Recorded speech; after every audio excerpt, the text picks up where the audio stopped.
我妈买的文具盒，我买的文具盒。妈妈，你快看这个，新入手一个机关笔盒。你3天没打又肉痒，这明明就是玩具，你以为我傻的吗？我怎么敢？都说是机关了，多威武的霸王龙啊！女孩子玩什么恐龙？真是的。你看妈妈的笔盒多可爱。你在开玩笑吧？都没我的手指大，一点都不实用的，不可能有我的恐龙厉害。虽然这样看很普通，只要我一张嘴就能变出各种文具来。最喜欢这种尺子了，既方便又不占地方，还能当成手环呢。切，连刻度都没有。你不懂，学霸都是凭感觉的。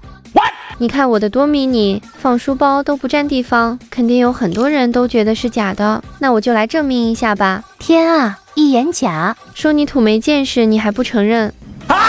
这只肯定就是假的喽。不好意思呢，还有课程表。真是的，谁还没有个笔啊？一般高级的东西都比较难拿，黄金100的铅笔，谁用谁学霸。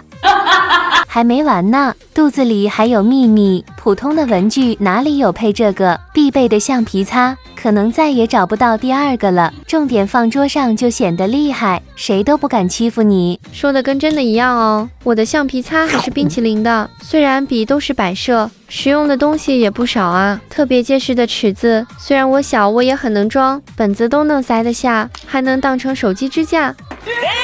呵，我的比你更稳，说说谁的更实用呢？